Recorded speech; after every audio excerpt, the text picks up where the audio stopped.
The day my parents died, I thought losing them would be the hardest thing I ever faced. I was wrong. The hardest part came 3 weeks later, in a lawyer's office, sitting across from my older brother, listening to a will that erased me from the family completely. My name is Emma, and according to my parents' final wishes, I was worth exactly $0. Not the house, not the savings, not the investments, nothing. Everything went to my brother, Daniel, the favorite child, the golden child, the son my parents spent my entire life protecting.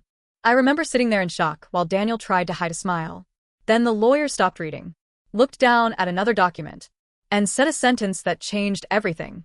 He said, "There's one more letter your mother instructed me to give Emma privately." Suddenly, Daniel wasn't smiling anymore.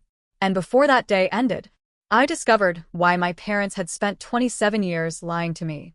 Growing up, I always knew something was different. Not obvious. Not enough for outsiders to notice. Just small things.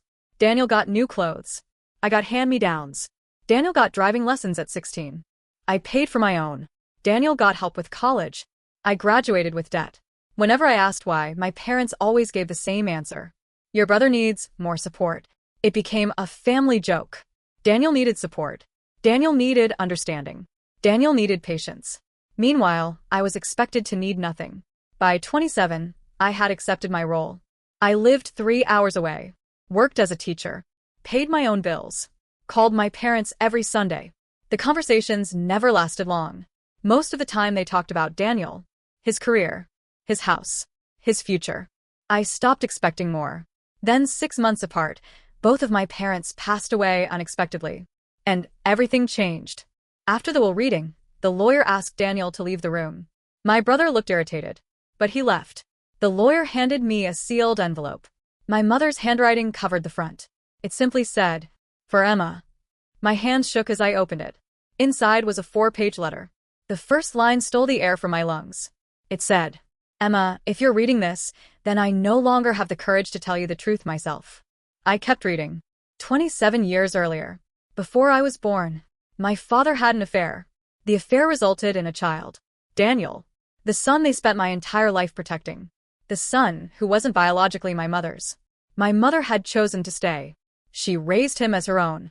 But according to the letter, she spent decades terrified the truth would destroy the family. So they overcompensated. They gave him more, protected him more, excused him more. And slowly, without realizing it, they neglected me. At the bottom of the letter was one final sentence. A sentence I still remember word for word. "You were always the better child, Emma.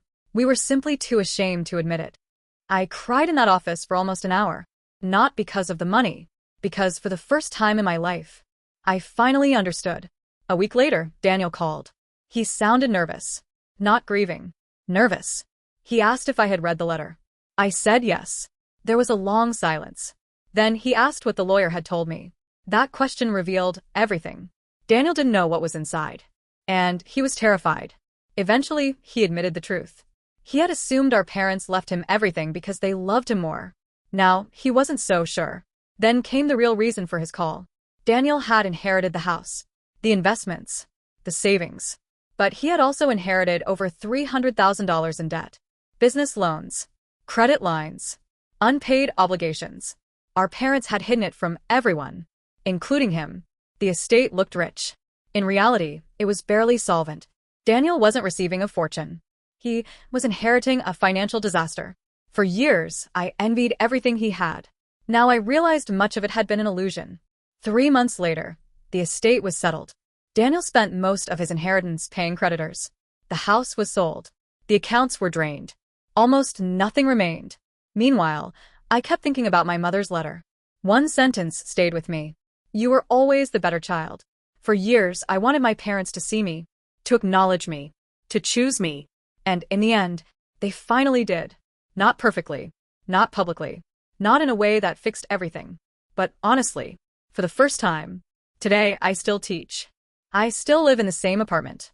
My life didn't change financially, but something inside me changed completely.